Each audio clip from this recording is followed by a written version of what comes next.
What's up, guys? This is Ringside Geeks, your home for the very best in professional wrestling podcasting, not hosted by former wrestlers, because there's about 1 billion of those, and then there's about 1 billion other ones that are just hosted by fans, and we're the best of the latter.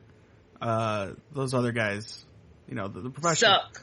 Yes. I'm sorry. The professional wrestlers that are doing it now, those are good shows. You can usually find a pretty good one amongst the millions and millions that are out there. But as far as fan-based podcasts go, I might be biased, but this is my favorite.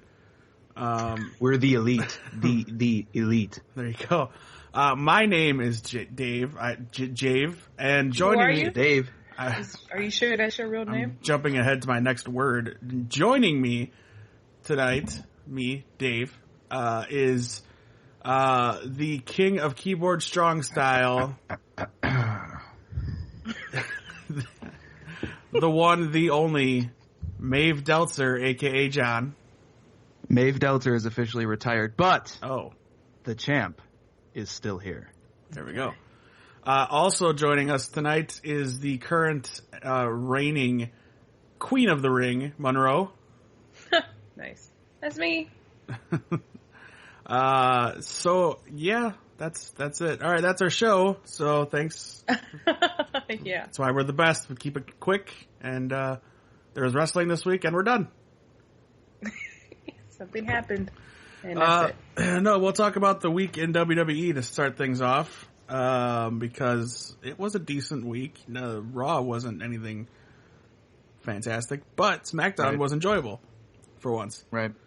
Mm-hmm. And NXT was really good. Yeah, so we'll start, we'll just start chronologically. We'll go with Monday. Monday had Monday Night Raw, in which we saw the triple threat match of Roman Reigns, Samoa Joe, and Braun Strowman facing off in what I was expecting to be the main event, but it wasn't, and I really should have turned it off as soon as it ended. But I didn't, and I suffered for that mistake. But yeah, they had a match. Roman Reigns went over, and we're getting ready for SummerSlam, where we just throw Brock Lesnar into the mix, who announced if he loses, he's leaving WWE and he's taking Paul Heyman with him. So, first of all, what did you think of the match on Monday Night Raw? Yeah, it was fine. I mean, it wasn't amazing and it wasn't terrible. So what about the finish? I mean, duh.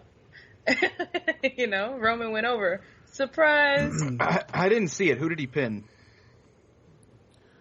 He pinned Joe because he hit Braun with the steel steps and threw him out of the ring after Joe had been, I think, destroyed by Braun.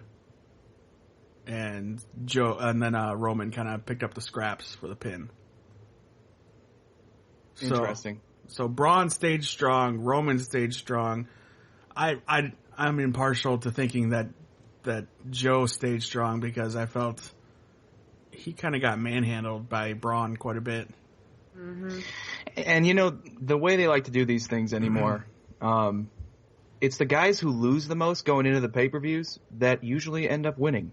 So that kind of bodes well for Joe in that sense. Potentially. I mean, are we settling in for 3 weeks of variations of this threesome fighting each other?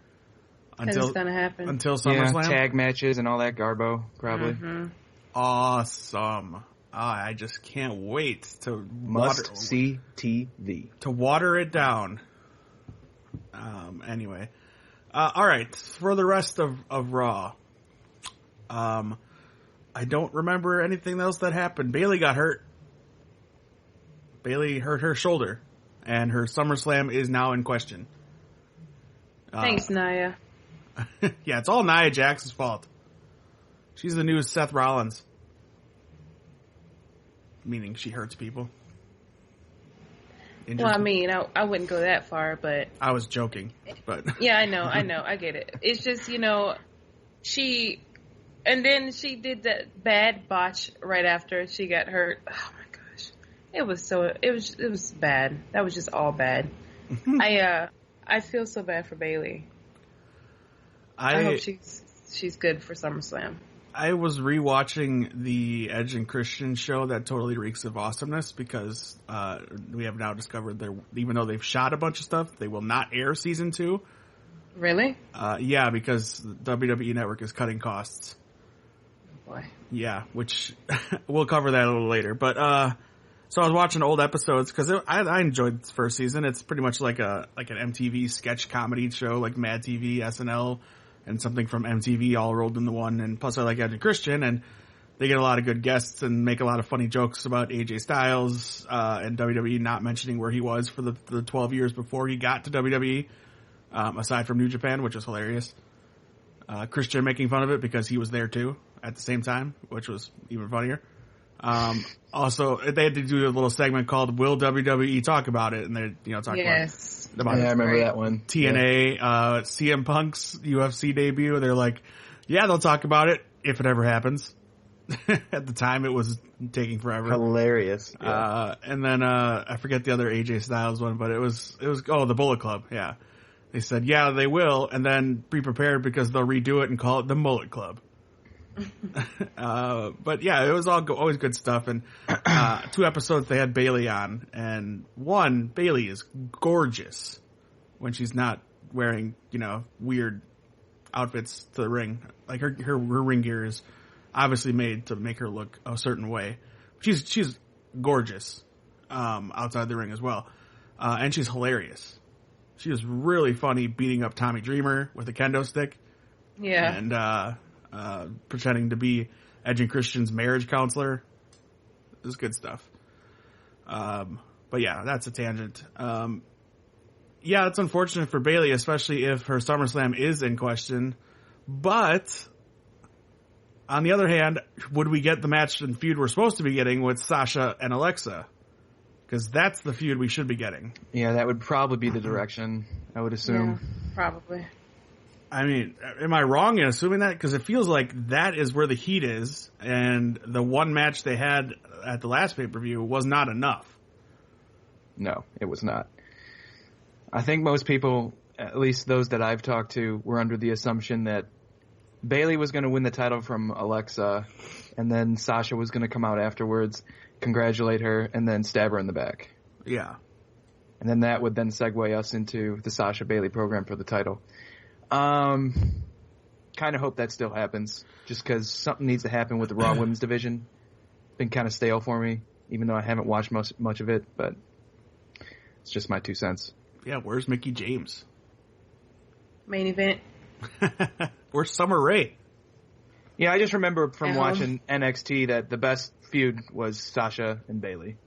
Sure, and I'd love to see that done well again on the main roster. Keyword, done well, or words. I felt like the pay-per-view match between Sasha and Alexa left a lot, like, on the table. Like, that was part 1. And then we were going to keep going with it, and it was, they were kind of holding back. There's chemistry there, whether they have heat backstage for real or not, who knows. But either way, it's working, and WWE has a track record for using backstage heat and making it work in the ring. Again, that's alleged. We have no idea if that's true or not. But at the same time, why not roll with it? I mean, they worked well at the pay-per-view. Again, they left it kind of on the table for more because they didn't really... You felt the holding back nature that we feel from like AJ and KO and certain other things where there's going to be a bigger payoff match. But I don't know. Again, it's unfortunate for Bailey, especially if she's out for an extended period of time, because they were just now rebuilding her main face character again after they've so easily destroyed it in a matter of minutes. It seemed like. Anything else from Raw that we want to talk about aside from the main event, which we'll save for last? No. Oh, how about the fact that we might not ever get the Broken Hardys, but we're probably going to get the Woken Hardys. What does that even mean? No idea. And I know the word woke is like a thing for, feminists and and racist things, like, you're woke to the fact that certain things you were doing are wrong, type of thing. And I hate that. I understand the use of it, and I get it. I hate the use of it. Like, it's just one of those trendy word things that I don't like because I'm old. But yeah, the Woken Hardys is really dumb, and I hope it doesn't happen. And at this point, I kind of just don't care about the Broken Hardy thing either, because leave it be. All right, so the main event of Raw, surprisingly, was Big Show versus Cass. I don't know about anybody else. When I was watching that, I kind of thought that might be a setup for Big Show and Enzo was going to turn heel.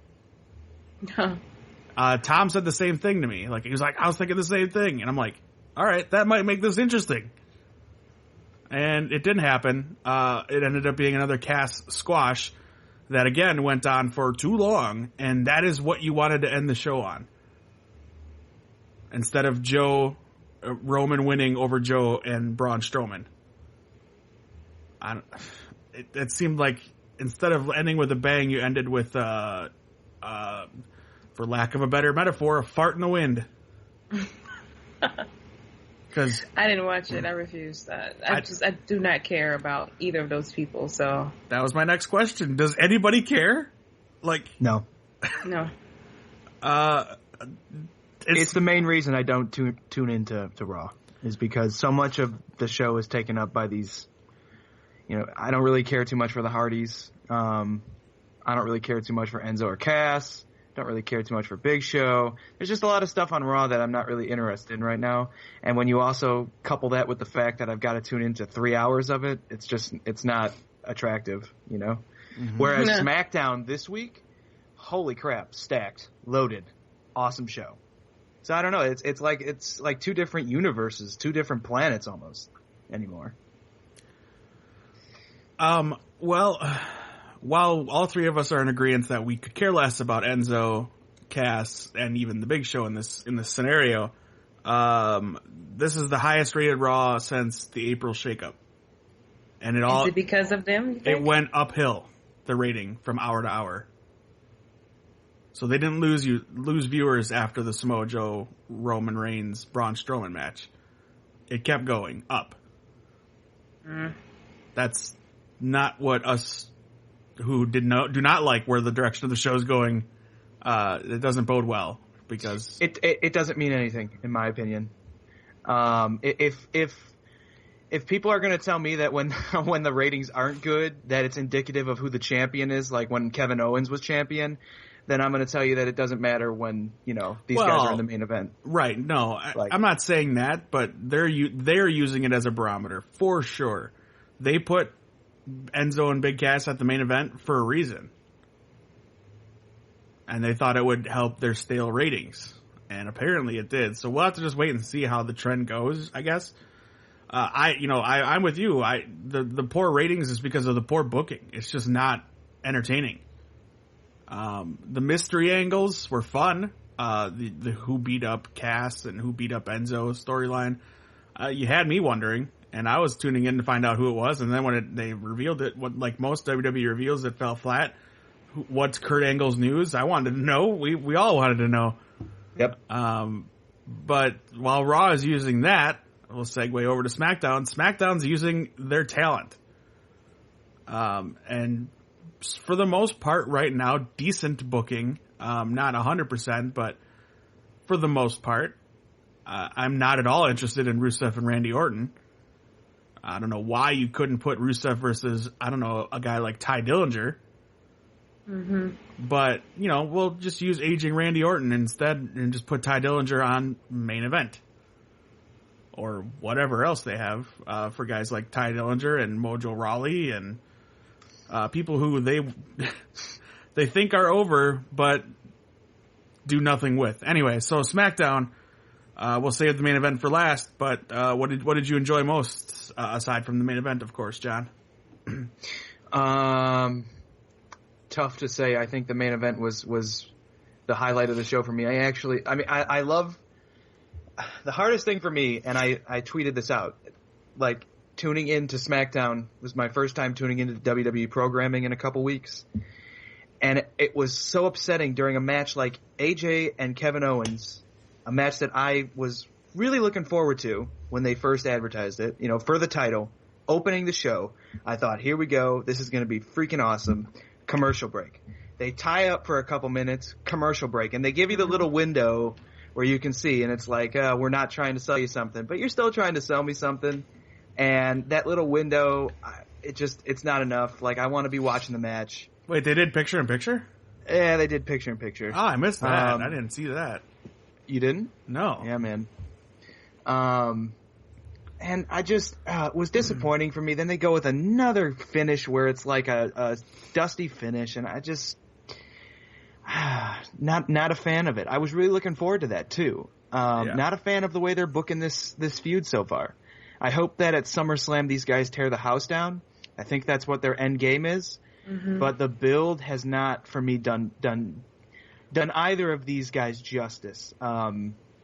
They could be rivaling whatever main event program is in WWE. They should be. Any of them. Yeah, they should be. I mean, you're talking about two guys who are not only phenomenal wrestlers and phenomenal. They're just, you think two of the most well-rounded, complete superstars in the company. Do you think? Absolutely. Do you think, like, whereas in the Attitude Era, these guys had to go out and they had to prove themselves?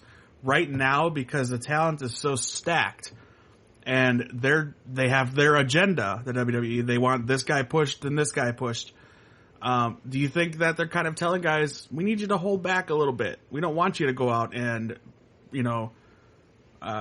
steal the show, so to speak, like Edge and Christian and the Hardys had to do to get over type of deal. Oh, I'm sure of it. I'm sure of it just because I've seen AJ Styles and Kevin Owens do so much more in the ring than what they've done in WWE thus far.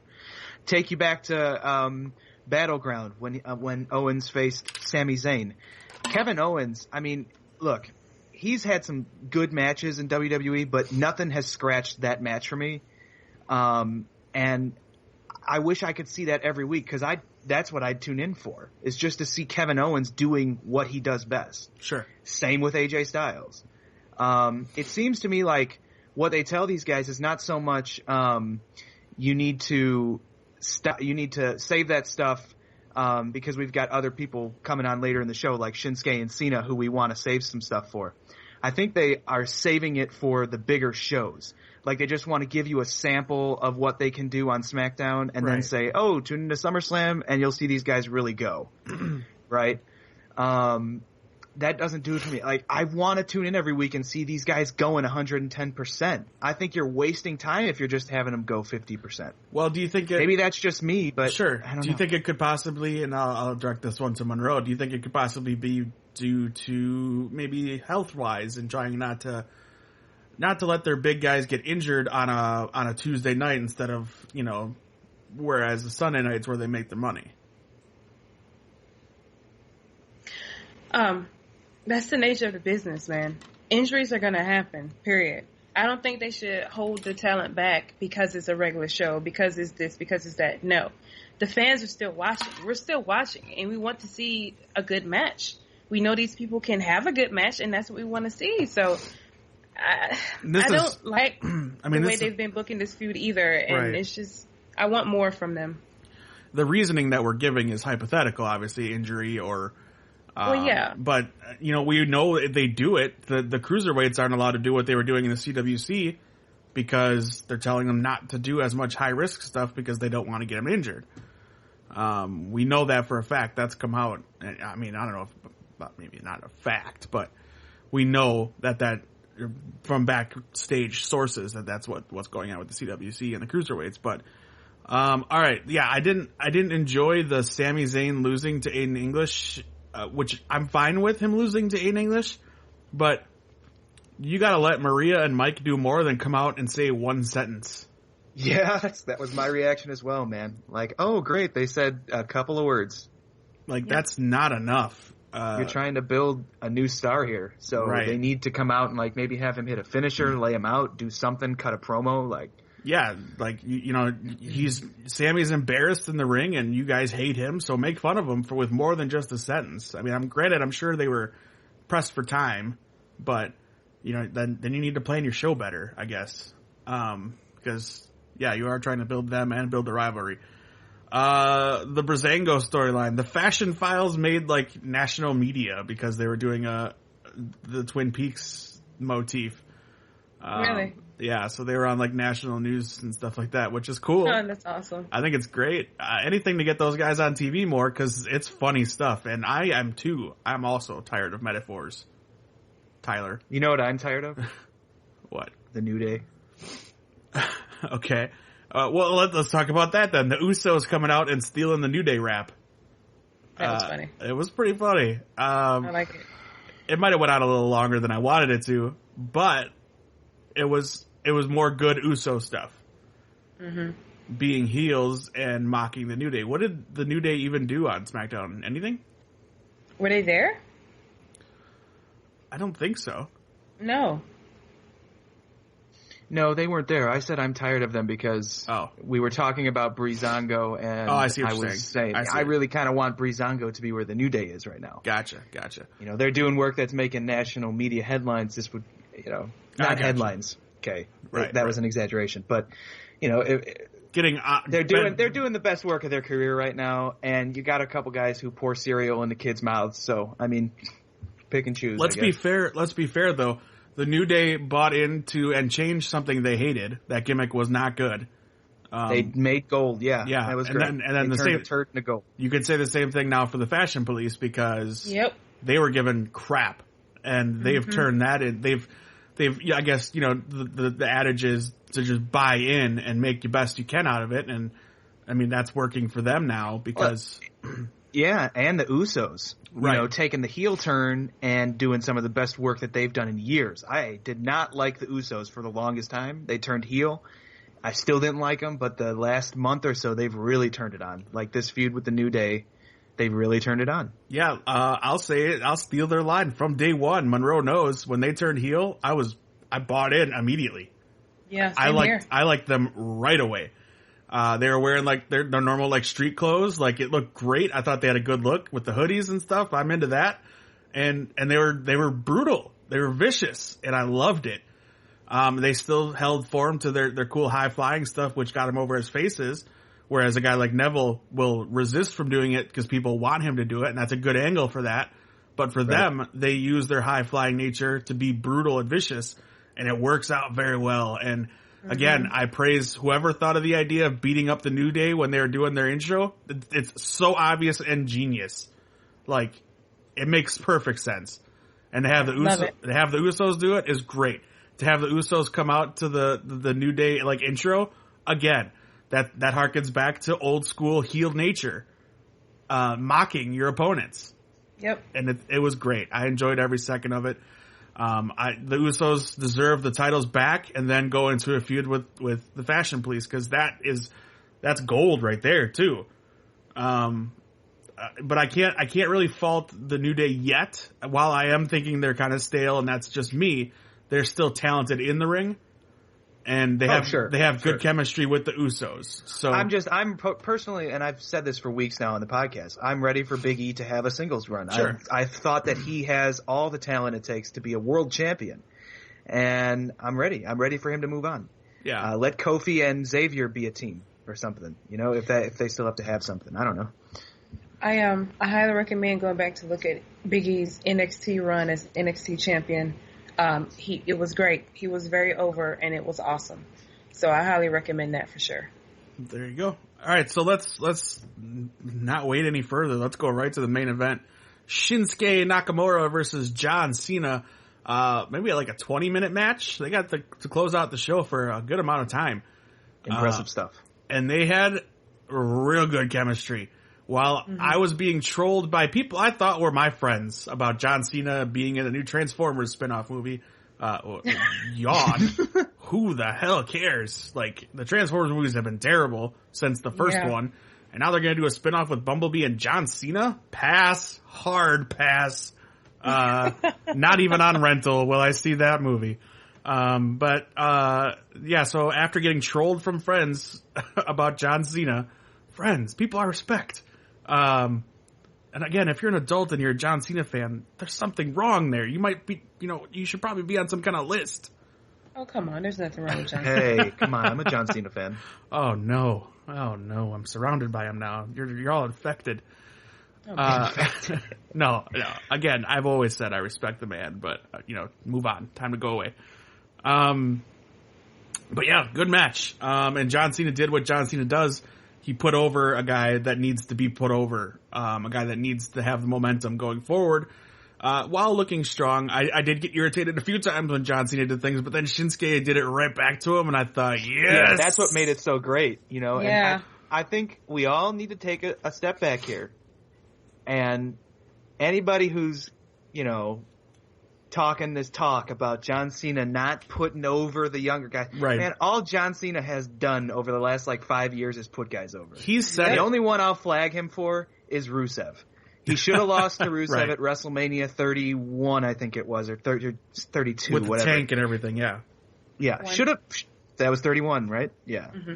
So he should have lost that one. But otherwise, Cena's put over AJ. He's put over numerous guys. Right. Yep. Daniel And now Bryan. he's put over Shinsuke too. Yeah. In a big way. Yeah, Clean. the thing with Cena, clean. yeah, Cena gets a lot of slack and a lot of flack, I should say. And he said it in many interviews. Guys talk about him burying other guys. John Cena puts you in a position, raises up your game. Once you're done with his program, you need to stay there. And guys don't. They fall Yeah, flat. that's the real issue there. And I don't know if that has a lot to do with booking too. Sure. I don't Oh, think yeah. that's necessarily just the guys themselves. No. But he does put a lot of guys in positions to succeed. When you're in a program with John Cena, you are in the spotlight. Now shine. And that's Very true. That's what some guys do, like Daniel Bryan, like in my opinion, and probably John, CM Punk, like AJ, yep. The Miz for a little while. I mean, give him credit. Yeah. Yeah. It was a flash in the pan that year, but look at Miz now. And John Cena will praise Miz all day long. I've heard it in interviews. So, I mean, it's just a matter of what you do with the work. And yeah, you might be irritated like I am with John Cena being everywhere. But at the same time, while he's here, it's not his fault. For the things that get booked. Just like it's not Roman's fault. For the way things have gone, Roman could probably do a better job of portraying a different character in the ring. Sure. But at the same time, he's being told what to do and he's going to do it because they sign his check. So, Exactly. Amen. so, we can't fault the man and he works hard. You can't fault him for that either. Roman works hard. So, all right. The main event, Shinsuke and Cena highlights. What moments did you enjoy, John? I watched this one with Monroe, and she'll tell you, I jumped out of my chair like a kid when Shinsuke dropped Cena on his head. Now, that's going to sound like a horrible comment, okay? It's not because I was like, oh, this is great, he hurt Cena. I'm John not Cena's cheering dead. for Cena to get hurt. and for anybody who's watched wrestling before, you know what happened there. Shinsuke was going for the reverse exploder. Cena thought it was a backdrop suplex, and he just took it wrong. Yeah. I don't think that was on Shinsuke at all. Maybe they didn't call the move or something. But, that's that type of thing happens. It was more like that was real to me. And I miss that about WWE. And I've said that a bunch of times on here too. Like, that's why I like New Japan so much, is that it feels more real. And to me, this match was one of the best WWE matches I've seen all year. I really like this match. And the way that they built up to that AA and Cena hit him with it, and I thought, well, that's it. He's done. Shinsuke kicked out. Was able to come back, build all that momentum. Right. And then Cena did this freaking, he did the Rainmaker thing, where he held onto the wrist and then tried to go for another one. That was so cool. Oh man, it irritated the hell out of me. I'm like, if he hits another one, I'm turning the TV off, damn it. I know. Right? I was right there with you, dude. Yeah, man. But that was the beauty of it. Over. That was Oh the my beauty God. of Right. that match right there, was that very spot, because that's where all of the people like us were like, oh, are you serious? We're going to go with Cena again? And then Shinsuke made his glorious comeback. It was poetic. It was great. I'm going to say probably props to both Cena and Road Dogg on that one. Yeah, absolutely. Road Whatever Dogg. road agent wrote that one knows what they're doing. It was good. Yeah, when he went for that, when he rolled over and went for the second one, I'm like, no, you bastards. I think we all did that collectively. How dare you? How dare you? Oh, I know. The eye roll heard round the world, or seen round the world. Right. That's what that was. What about you, Monroe? Yeah, I mean, I'm with him. Like, that was amazing. I mean, that moment right there when I just knew Cena was going to win, and he was picking him up for the second AA, and that reversal, whatever counter came, dude, the mark out just, it was great. I loved it. I gotta say one thing. When Cena does his STFU thing, his facial expressions are the worst. Like, they're the worst. When he holds a guy in a submission, man, it looks like, one, he's really trying hard to drop a deuce. Or, like, oh boy, it's just bad facial expressions. Like, why does it look like it hurts you more than it hurts Shinsuke when you're doing it?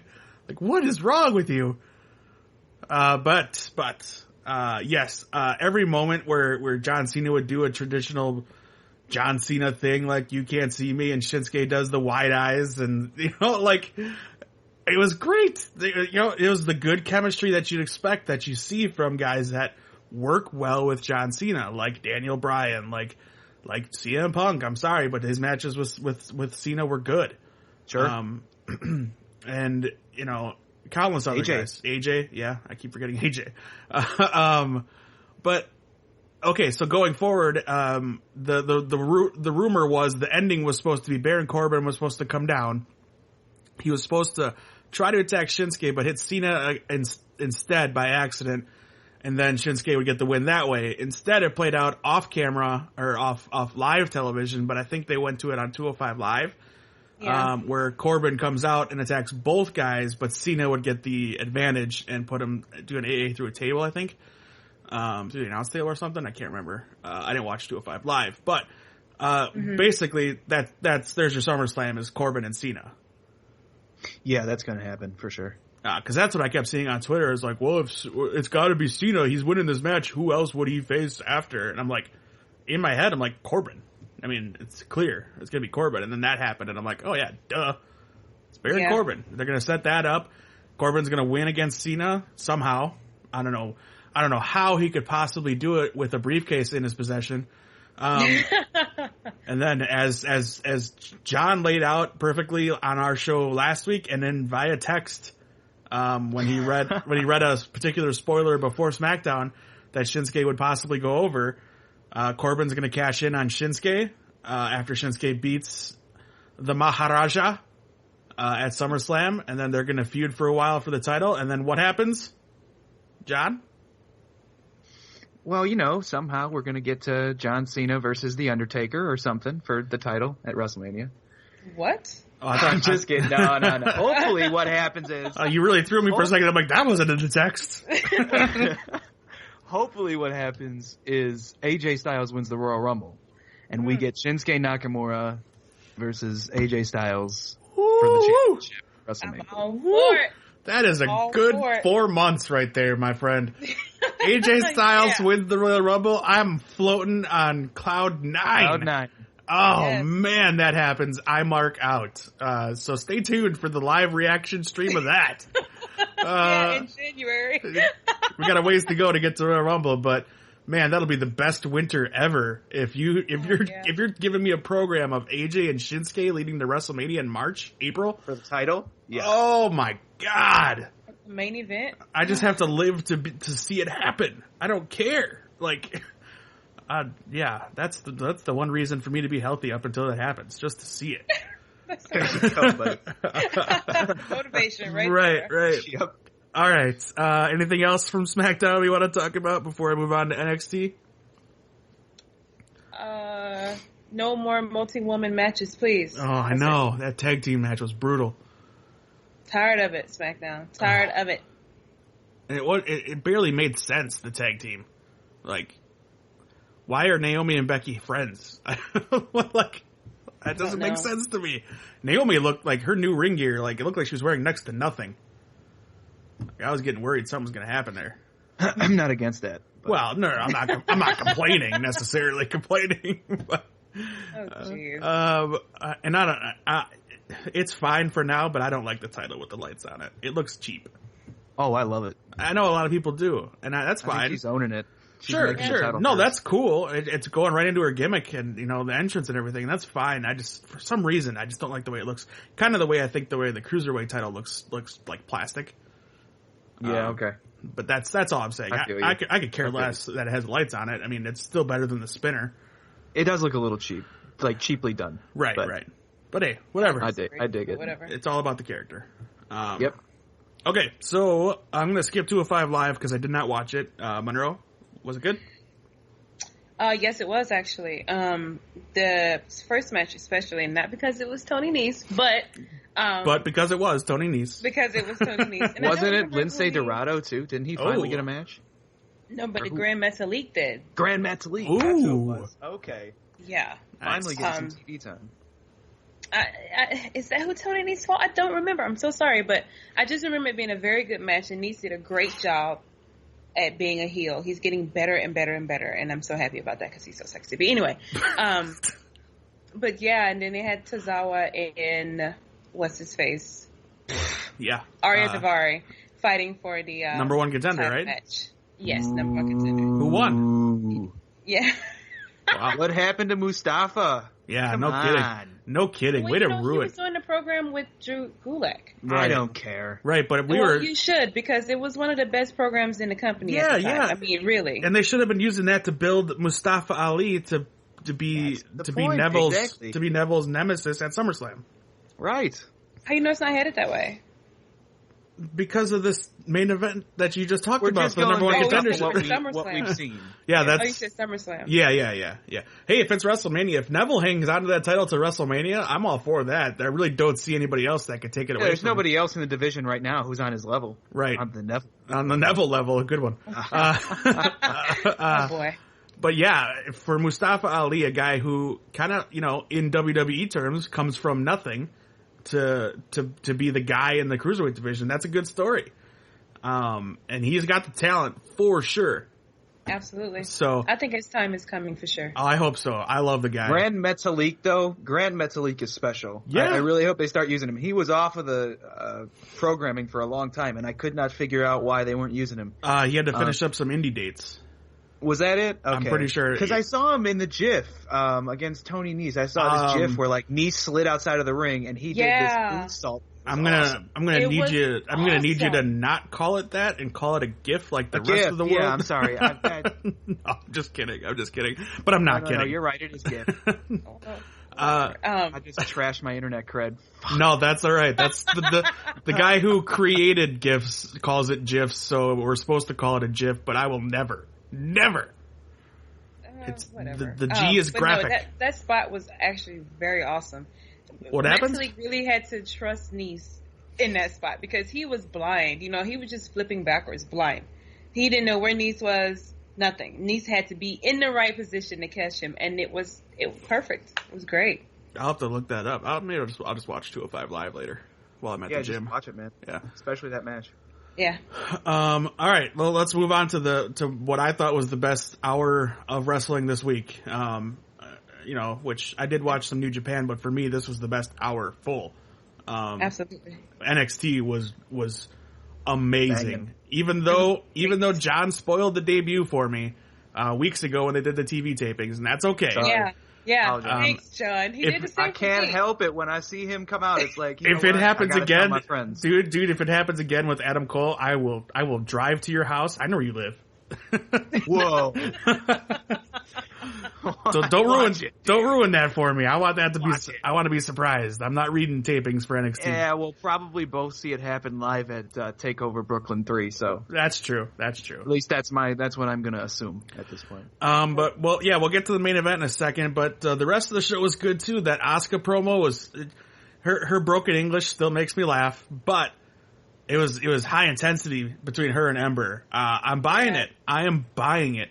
I'm all in. Not a great. What's that? I'm so ready for that match. Not a great. It was awkward. Her Ember hitting the finisher on her. But that's okay.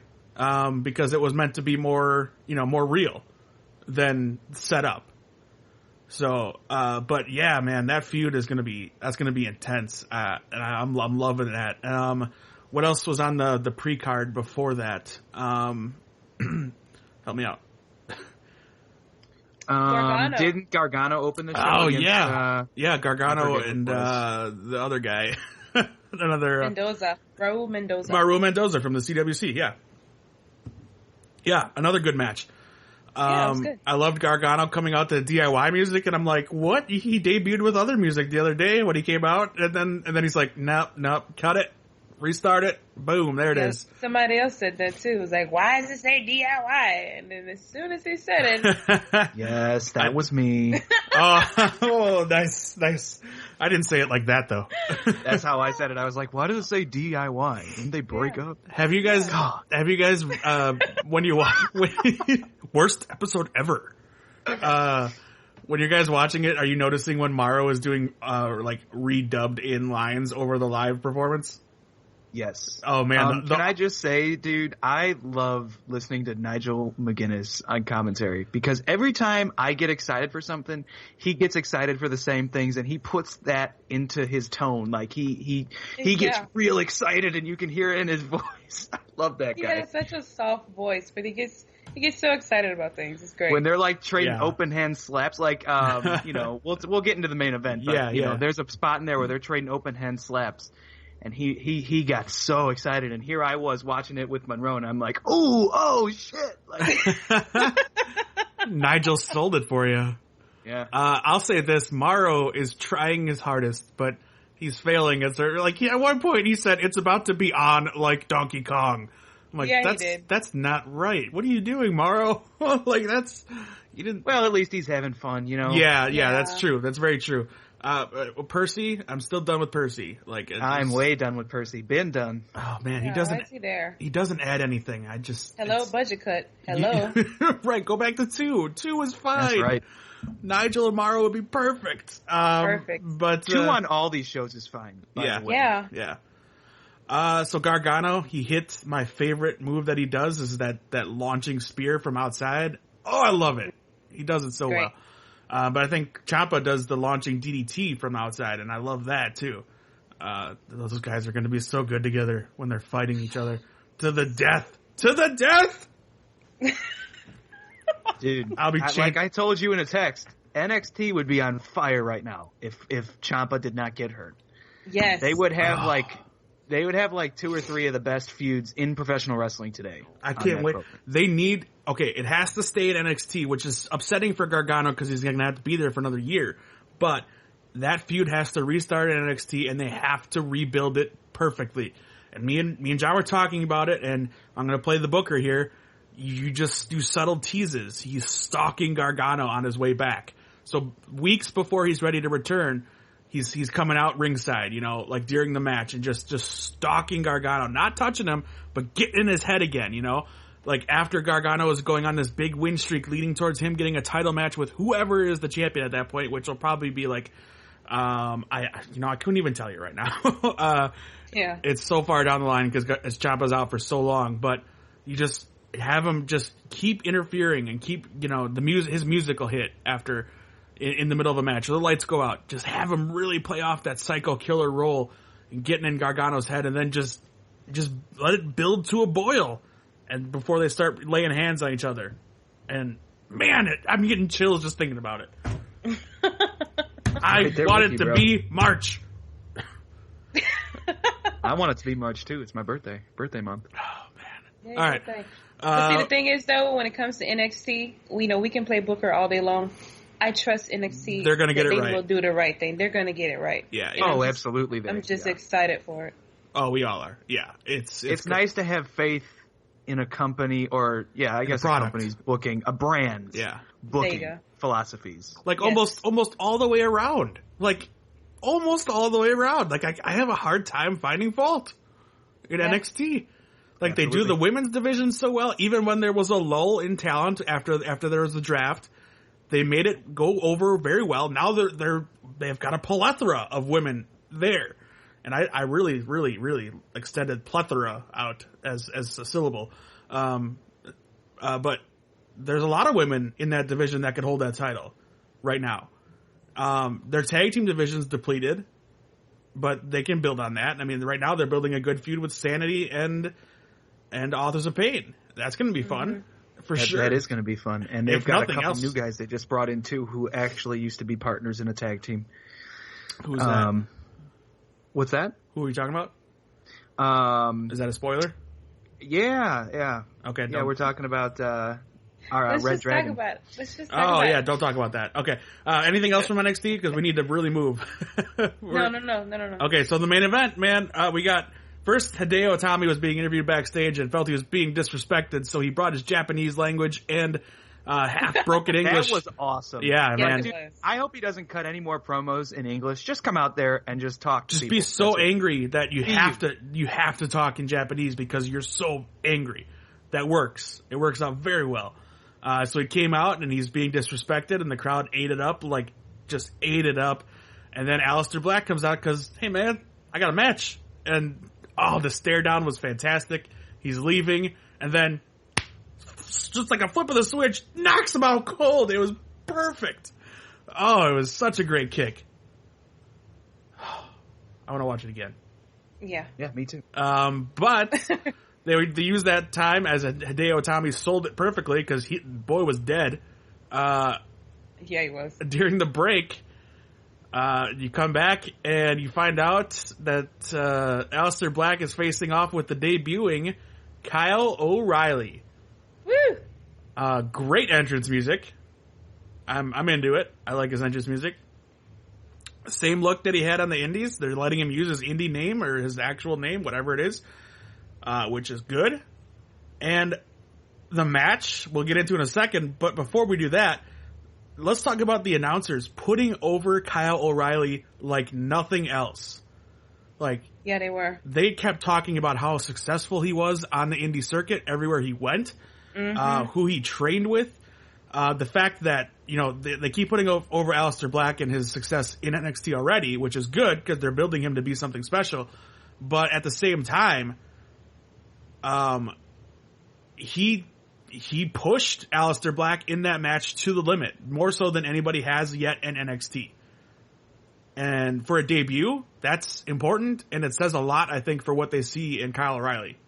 Yes.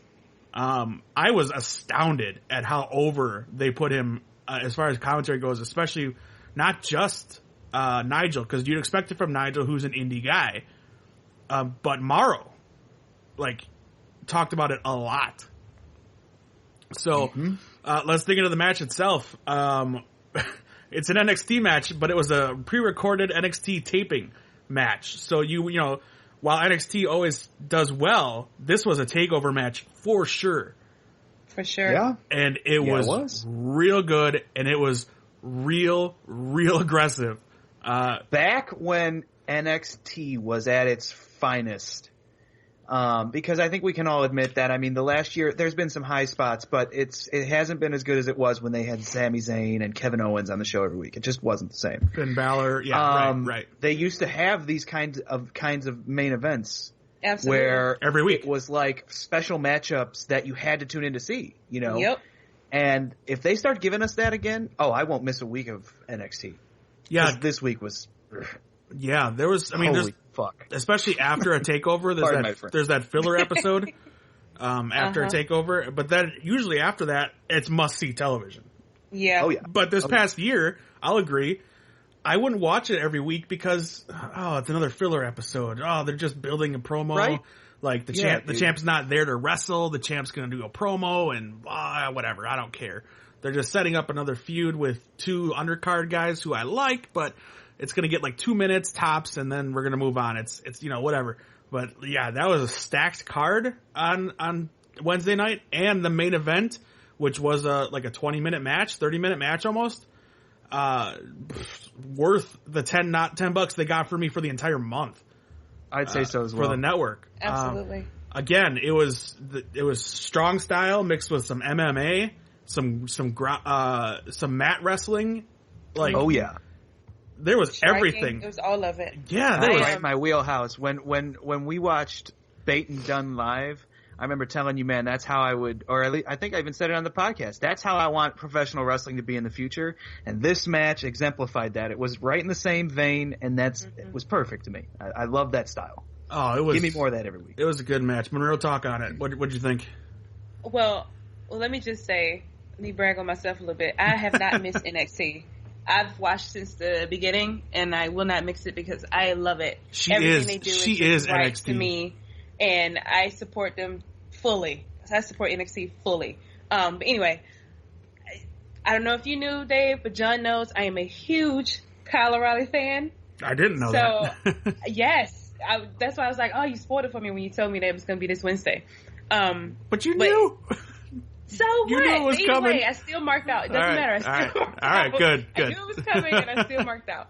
She was marking out for sure. Yeah, oh my man, I love this guy. He's good music, great. right? Good theme music too. They got him ready. Got kind of a pop. I was happy about that because the they Full Sail chanted. crowd has not been the best lately. They chanted. So I was really happy about that. Yeah, they chanted his name. The crowd was kind of split towards the end or towards the middle of the match. But yeah, I mean, that match was phenomenal. I loved it. Like you said, it was the first person to actually give Aleister Black some problems. You know, usually he's like Black Mass, boom, done. Yeah. No, Kyle O'Reilly gave him some problems. I'm so happy because even though he lost, he still looked very strong because Aleister Black is undefeated. So it was just great, man. I mean, what more can I say? You know, you guys nailed it. All those different styles mixing together, the storytelling, it was just awesome. The end when Aleister Black no-sold, what did Kyle O'Reilly hit him with? Did he kick him? Oh, he did the back of the head kick thing that he does or whatever. Right. And Aleister Black no-sold it and gave him a Black Mass kick. Oh, it was perfect.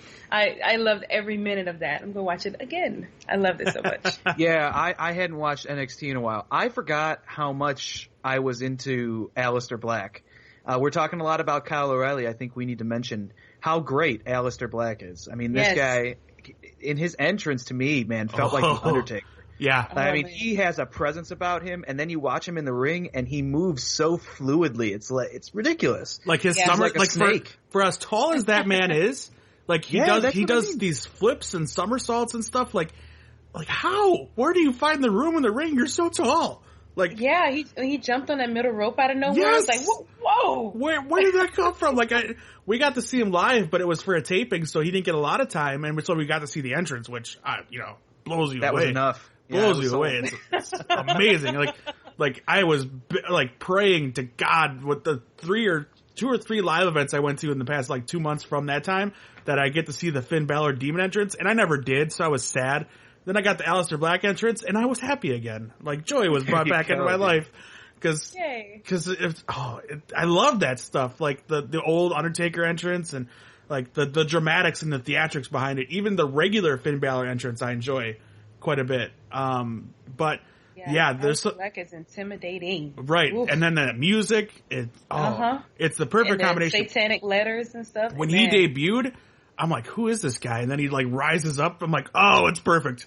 It's perfect. And then the music hit, and I'm like, oh my God, this is what I've been waiting for. This is the new Bray Wyatt. Forget Bray Wyatt. It's Aleister Black. Yep. Yeah. NXT, man. Trust NXT. Oh man, he is something special too.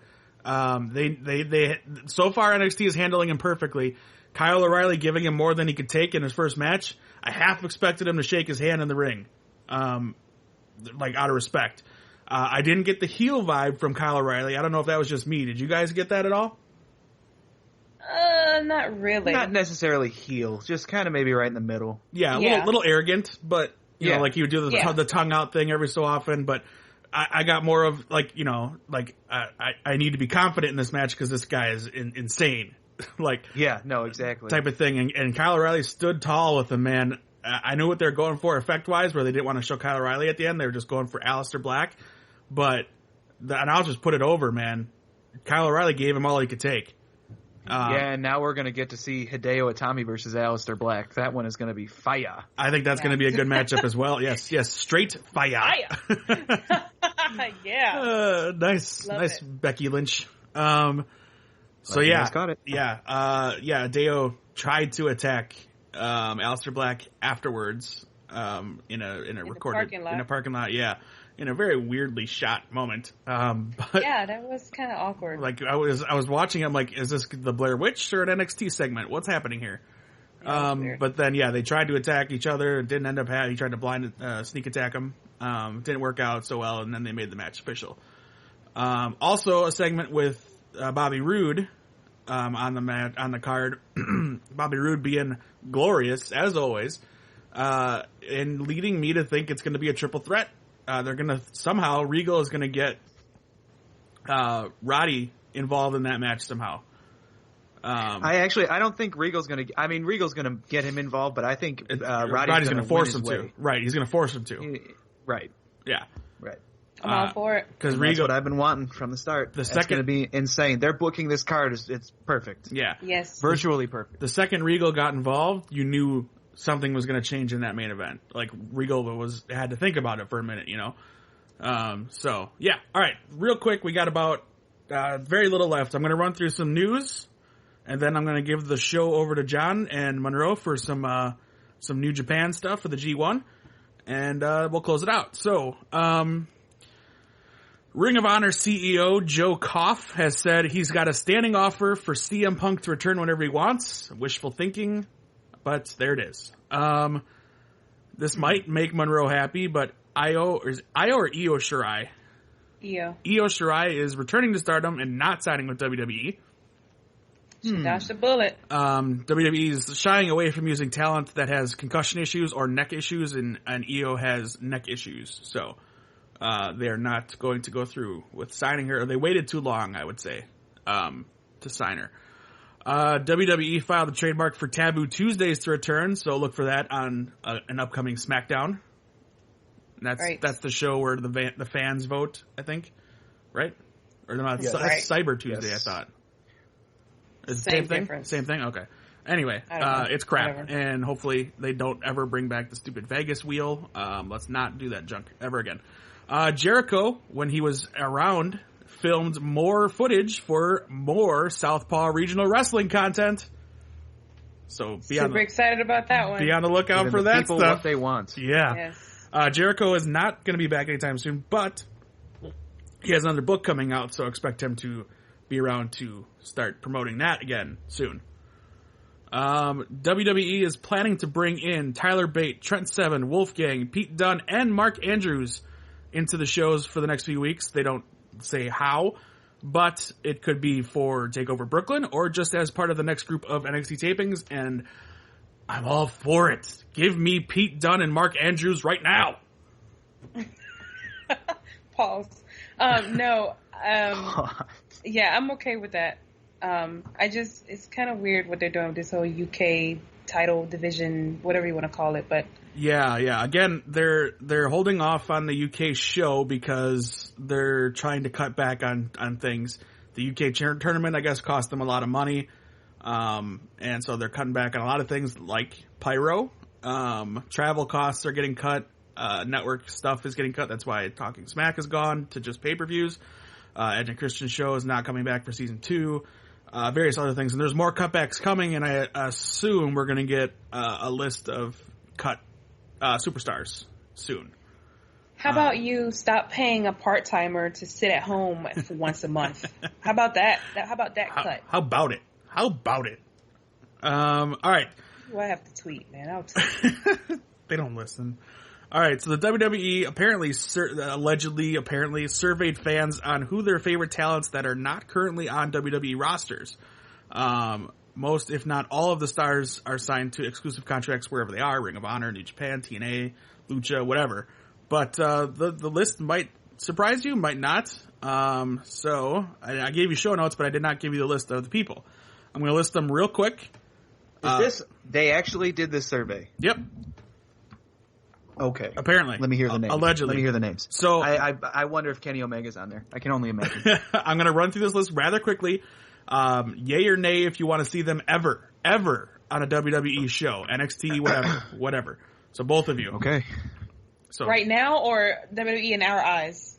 Ever in your eyes. Would you ever want them on the roster? Okay. All right. I'm going to do this quickly.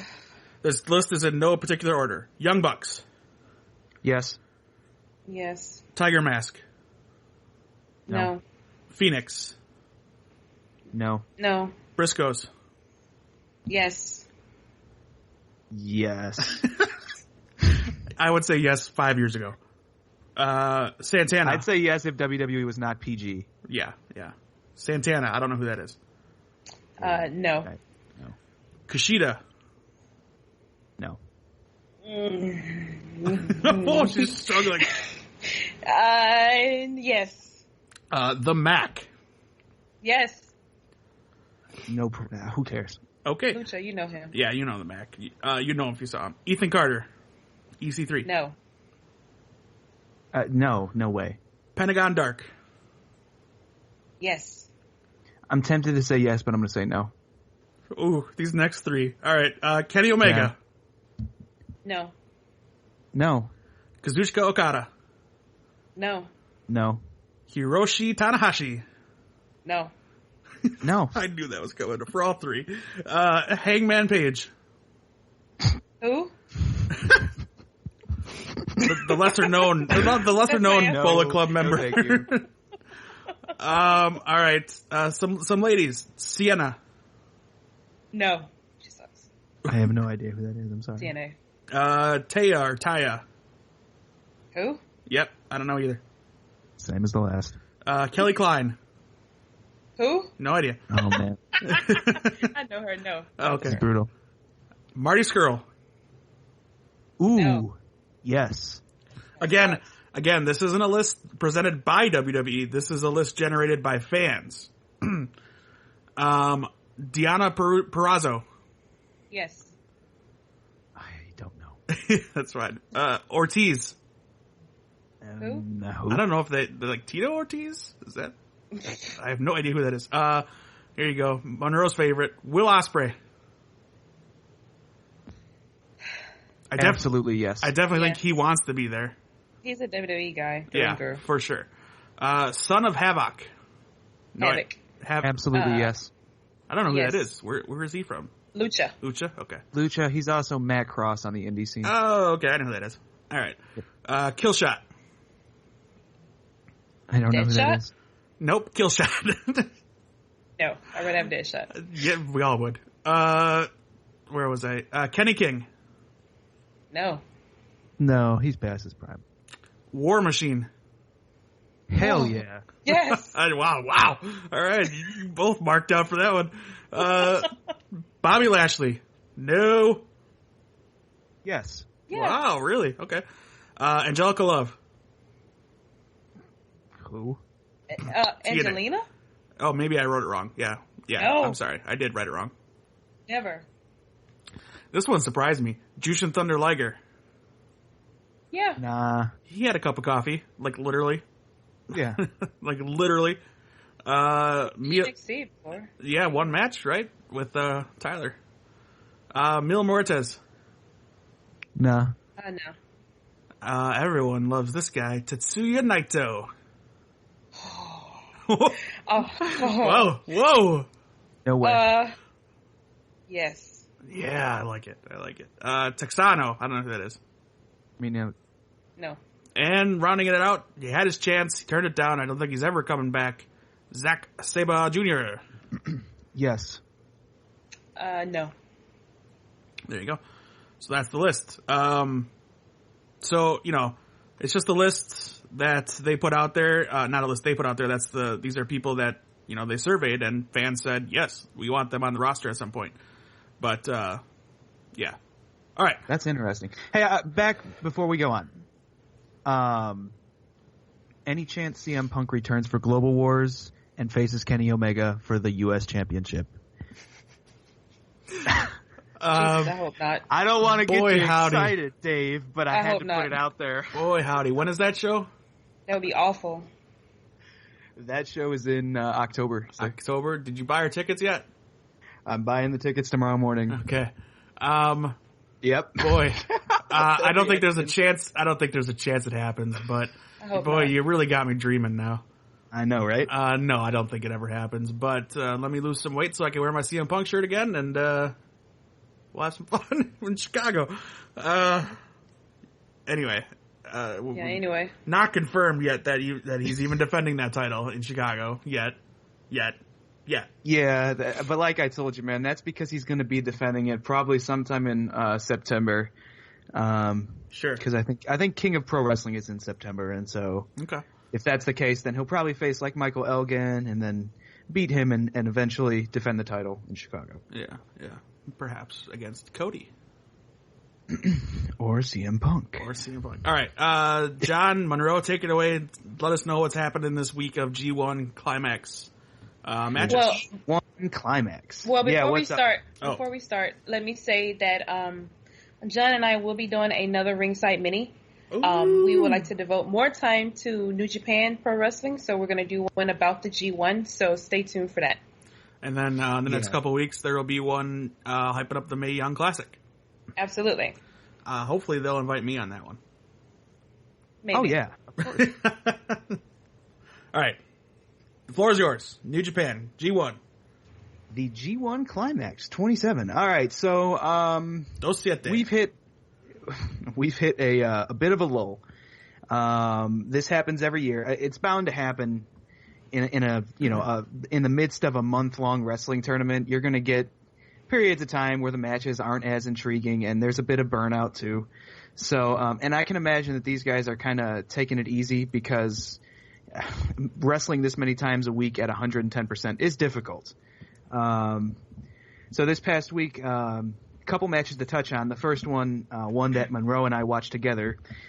Kenny Omega versus Evil. Monroe, I know you had problems with the booking in this one. You want to dive into that a little bit? Let me know how you were feeling about that. Oh boy. I'm trying not to rage on this one. Deep sigh. It's just, Let it all out.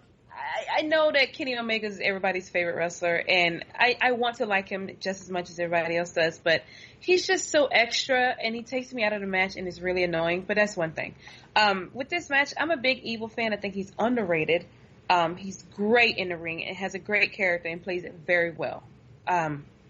He went toe-to-toe with Omega. Omega made him look good. He made Omega look good. You know, they had a great job. It was a great match.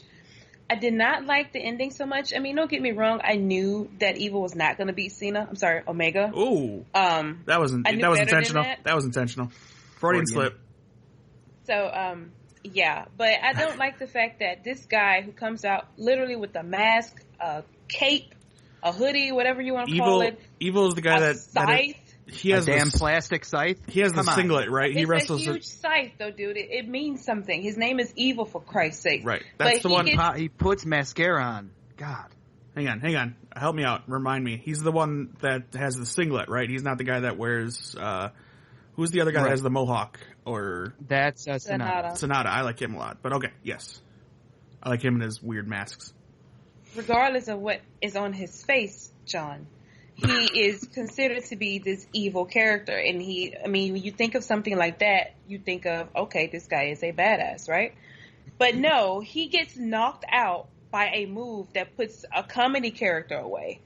Like, I don't like the way that looked. To me, it was not a good look for him. It made him look very weak because, and don't get me wrong, I know that Omega, I always praise his high knees or the V-trigger, whatever you want to call it. I always praise it. And I forever will. It's amazing. I think that this match could have ended differently. Just a regular pin, let him hit the V-trigger, and then the one-wing angel, and boom, and done. Instead of, kudos to Evil for selling so well, because I really don't think he was actually knocked out. I think he may have gotten just a little bit of that knee, but I don't think he was knocked out. But the way they made it, he played it off, the way they made it look was like he was just near death. And Omega just nearly killed him, and he went for the pin, and he kicked out, and then he did one wing angel, and then Evil was pinned. What night was this? This was Wednesday morning. Okay. So yeah, I would have been fine with just a pin and the one wing angel and a pin and been done, and have Evil lose that way. I don't like him being so knocked out and his body dragging around and all that extra stuff. I don't like it at all. But with that being said, it was a very good match. Don't get me wrong. Like I said, both men played their part. It wasn't just Omega, like some people like to give him all the credit. It wasn't just Omega. Evil is amazing, and the match was good because of both parties involved. Hell yeah. You cannot undersell Evil. The guy has had one of the best years in New Japan this year. What's that? I said, what a weird sentence they've heard out of context. Yeah. Yeah, that's true. You can't undersell Evil. What are we talking about? Which podcast is this? Satanists? All right. I really enjoyed the match. I I think you kind of have to have some perspective on this tournament because, I mean, in the same night, and we're going to get into this because it was probably the biggest booking blunder of the entire year, in my opinion. But you have a guy like Michael Elgin lose to Toru Yano in the fashion that he did.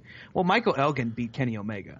So in this tournament, it's not necessarily about who's better, overall. It's just who's better on that night. And that's why you see some upsets. I can see your frustration with the ending. I happen to believe Evil was a little bit more out of it than you're saying he was, but we don't really know. We're not there, so we can't say for sure. The Omega, Evil both went out there. They put their bodies on the line. That table spot was just brutal. Yeah. I love the match. One of my favorites in the tournament thus far, although it was not my favorite of the week, but I look forward to Evil taking on Okada, which is coming up this weekend. Last weekend I thought Juice was going to have a shot at maybe taking Okada down. Now I'm really looking forward to this one because it's just another one of those nights where it's like, is this it? Is this the night where Okada's finally going to get pinned? And I don't know if that's, it's most likely not going to be Evil, but there's always that chance. So you gotta believe in something, right? Let's talk about what happened with Michael Elgin. So for those of you who have not seen the match, Toru Yano basically Eddie Guerrero'd Michael Elgin out of the tournament. Michael Elgin can no longer advance in the G1 because Toru Yano faked a low blow and the ref bought it. The same refs which allow chair shots, tables, interference, and are just made to be complete dumbasses. Somehow, this ref buys a low blow and eliminates a wrestler who's having probably one of the best years of anybody. And to me, unforgivable. Like, that was one of the worst booking decisions of this entire year of pro wrestling in any company. If you want to eliminate Elgin, have him freaking lose to somebody else who's reputable, who's, like an actual wrestler, not some fucking comedy act. To me, that's bogus. Monroe, how did you feel about it? Yeah, that really upset me. I don't know anybody that takes Toru Yano seriously. And of course you're not supposed to. He's a comedy character, but That's the dude that comes out with his DVDs, right? Right. That guy's a joke. Exactly. I want to say this too. I don't mean to cut you off, but I apologize. I do enjoy the comedy at times. Sure, there's a place for it. And I believe there's a place for it. Yes. And I think that he does it really well. Like, his match with Omega was funny to me, but he lost the match. Oh, I heard that was too over the top, the one with Omega. I haven't watched it yet, but I heard that was too much. Well, I mean, form your own opinion, man. I mean, everybody has their... To me, it was funny. I knew it was intended to be comedy, so I didn't look at it as like, oh, it's got to be this ultra-competitive match. Yeah, we've talked about Omega when he's not in his big matches, how kind of campy he gets. Yeah, oh, for sure. And this was like DDT style comedy, so it was real over the top, for sure. But like... Michaal Elgin, there's nothing funny about the guy, and I don't want him to lose. I get it that, like, Yano is. There's a lot of people in Japan who think that that's funny. I don't find it funny. Sure. There's no comedy in it for me. To me, it's a major letdown. I love watching Elgin wrestle. But go ahead, Monroe. What were you going to say? This guy beat Omega. He pinned Omega. That should be a big deal because Omega is the man that went 60 minutes against their current champion. Right. The champion that's held the title for over a year now. In a singles match, he beat him. Yeah, not in a tag or anything like that where shenanigans happens. And it was a clean victory. It was clean victory. And he gets put out. Not only does he lose, he gets put out of the tournament by a fake low blow. What does that mean? Yeah. Put out, meaning he got DQ'd, which means it's against the rules or something? No, meaning points-wise, he cannot win his block. Gotcha. He's out now officially. He's out now. So mathematically, he's eliminated. Mathematically, he's been eliminated from the G1. Exactly. Yeah, gotcha. Yeah. Okay. I mean, you would think the guy that pinned Omega would have, more of a showing in this tournament than he did. And it's a disservice that to the fans and to Elgin, that's the way that he was eliminated. I do not like that at all. There's no, I mean, you can try and justify the evil thing, fine, whatever. you're wrong. But as far as this goes, there's no way to justify it at all. Yeah, I agree. That was so I shouldn't watch it because I'm going to get angry. Ultimately frustrating. No, you know what, dude? You should see all of this just because, you want to watch the tournament and you want to, know what's going on when the finals come around, how we got there, the stories behind it. Yeah. I feel like that's what a lot of fans don't see with New Japan is that they really do tell stories. Especially in the G1, there's just, you got to follow it. There's a lot, and it's a lot of wrestling to digest. That's what I told you. It disappointed me was the lack of selling on Kenny's part, where his first night he got hurt. Yes, dude, I agree. Leg. I agree. I think it was his leg. He does that a lot. He does that a lot. He no sells a lot, and it annoys me. Yes, but he did a good job of selling it throughout the entire match, which made the match even more, powerful. But then the next night he's out, which 2 days later, maybe a week later, I don't know. Granted, there's time to recover, and I'm binge watching it. Of course, I'm not watching it live like you guys are, where it's a week later or whatever it is. He should still have the effects of that because it seemed like it was devastating in that match. Like he was wrestling with one leg. Right. Usually it's like 3-4 days after, and yeah. you would, you'd still be a little banged up after a match like the ones that he's been having. Right. You look at a guy like Juice Robinson, and I know you say you're not sold on him yet, but one of my favorite things about Juice is that throughout this entire tournament, I mean, he's had injury after injury, and every time the guy comes out to the ring against Okada, against Evil, he's either been hobbling or holding on to his neck or something because he's showing everybody he's selling the effects of this tournament. Because let's be honest, it's a freaking month-long tournament where guys are trying to win a title shot at the Tokyo Dome. And he sells it like, dude, I'm fucking banged up. Omega sells it like he's Superman. Yep. I don't know, man. There's something to be said there. But anyways, we'll move on. Another match that I really liked from this week that I would go back and check out if you're a fan, especially if you're a fan of Yuji Nagata's work so far in this tournament, is Yuji Nagata against Tomohiro Ishii from Tuesday night. That match was freaking awesome. And then Juice versus Okada, I believe that was from Sunday night, or Sunday morning, I should say. That was also a really, really solid match.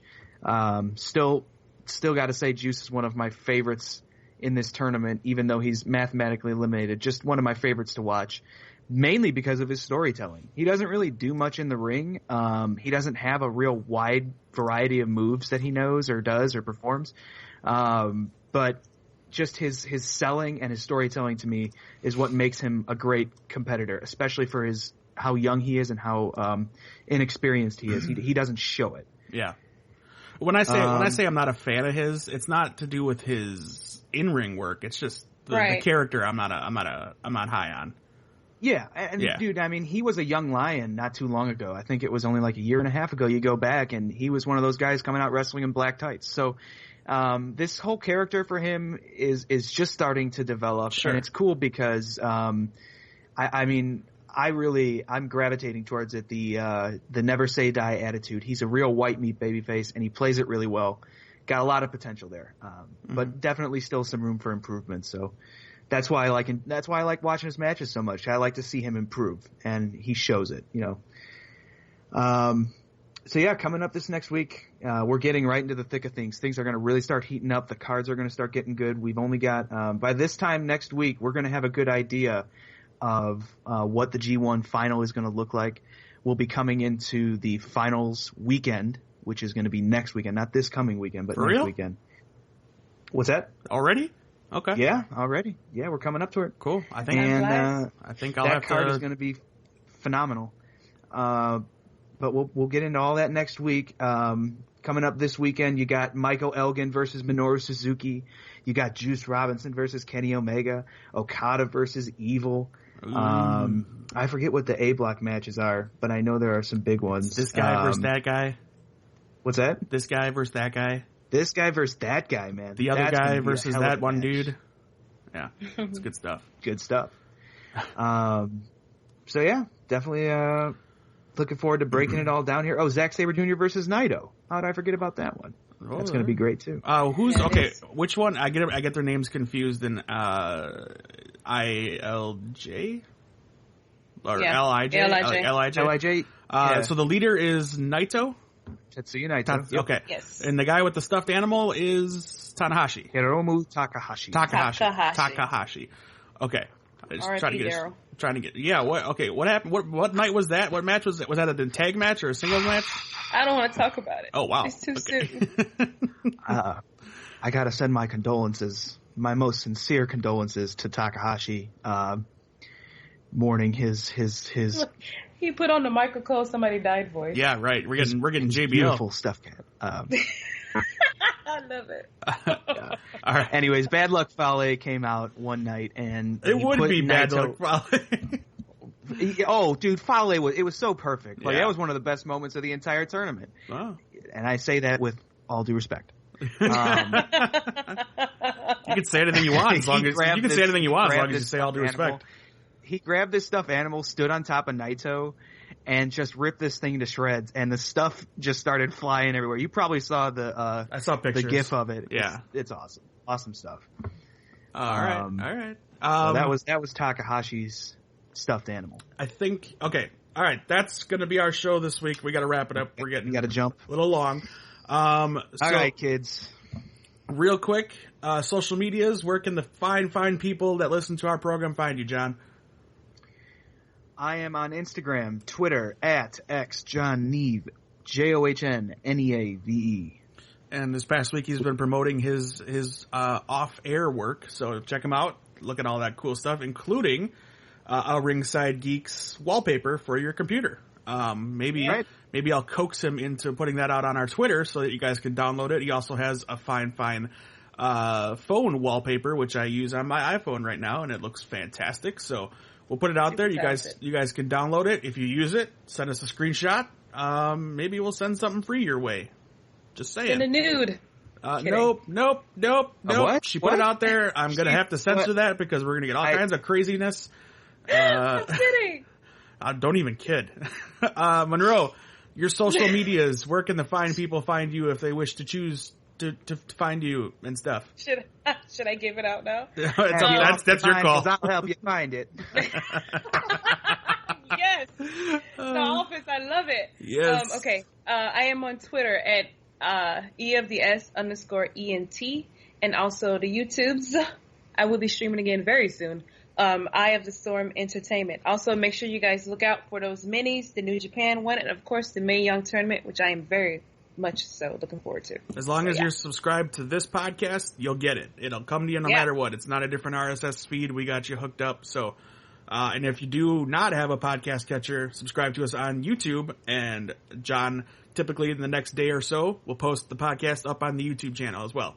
So if you don't listen to us via podcasts, apps like Stitcher or Apple Podcast or Satchel Player, or Google Play, where we're located for all of these things, you can hit us up on YouTube as well. Yep. So when is the Mae Young Classic tournament? End of the month. It airs the 24th of August. The live special, I think, is in October for the finals. I want to say it's end of September, something like that. And the bracket come out August 20th. They have a special show. The bracketology with Corey Graves. Yeah. Which I don't know, wasn't great when they did it with the CWC, but it was more hype, which I didn't care. I was excited for it, and I'll be excited for this one too. I didn't mind it. So okay, that's our show this week. Thank you so much for listening. Again, you can find us on Twitter, Facebook, and Instagram, just searching for Ringside Geeks, @Ringside Geeks. We're also on YouTube. I'm going to work on making that URL a little easier because it's letters and jargon and junk. Search for us on YouTube for Ringside Geeks. You'll find us, or click the little link in the show notes. You can find us that way easily as well. It's also part of our Facebook profile, so if you can find us on Facebook, you can find us on YouTube. If you are listening to us, give us a rate review on iTunes, please. That helps us out greatly. It takes you a matter of minutes. If you need a review, something to write, a little blurb there, let me help you out here. I listened to Ringside Geeks, and my day was instantly made better. The musings of John, Monroe, and Dave made me a smarter person and more intelligent and also humorous. Also, somehow, made me better looking. Wow. I highly recommend this podcast, especially when Tom isn't on.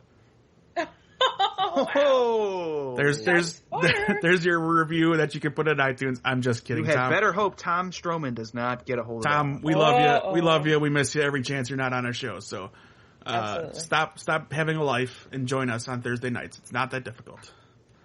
I'm just kidding. All right. Thank you again for listening. Thank you all for joining me. As always, every week, this was a good episode. I think next week, if you want to join the conversation on our Facebook and our Twitter, we are going to cover our favorite feuds of all time. They don't need to be just WWE related. They can be WCW, ECW, New Japan, Ring of Honor, Lucha Underground, whatever you want. That other one that Dixie Carter ran for a while, which shall remain nameless because they have 17 different names now. Any feud you want, throw it in there. We'll read some of your answers. We'll post that up this week on social media as well, so you can just reply and make it easier. Again, John, tell the fine folks how they can win our SummerSlam PW scorecards contest. So very soon, our good friends at PW Scorecards on Twitter are going to be releasing their SummerSlam predictions scorecard sheet. All you got to do is fill that sucker out, and it'll likely be 2 pages. They're saying too, like the old WrestleMania was, because the card's going to be big. Right on. And I don't know the exact date when they're going to be releasing it, but when they do, submit it to us either via Twitter, email, whatever. Send us a screenshot and let us know how to get a hold of you. And if you are able to beat our predictions, score more points than us overall on this scorecard, you can win yourself a Finn Balor Funko Pop of your choosing, either the regular version or the Demon version, and yourself a large bag of Doritos. So just pretty solid deal. Just not the rare Chase version of the Funko Pop. Let's not get confused here. I'm not sending you one that goes on eBay for like $80. I'm sending you the one that you can get from the WWE shop for $14 or from like Amazon for like $8. So let's just be clear. And if you're complaining about it, dude, come on. I'm sending you something for free. And chips. I mean, come on. And chips. Come on. Chips. All you gotta do is fill out a scorecard and beat us. And if you've been paying attention, not that difficult. Yeah, if you've been paying attention, we're horrible. So, this should be very easy for any of you who enter, even if it's one of you. So, the chances are ever in your favor. All right, so that's our show this week. Stay tuned for more. Again, rate, review us on iTunes, and you never know. I'm in a giving mood these days. I may send a random person on iTunes who reviews us something special. So, oh boy, these are just, perks of being fans of Ringside Geeks. We love you. Interact with us on the social medias, and we'll interact with you. We will be more available on social media than we have been going forward. So like, subscribe, all that good stuff, YouTube, everything. And we will see you all next week, and stay tuned for random Ringside Minis. Yeah. All right, say goodbye, everybody. Bye. Yeah.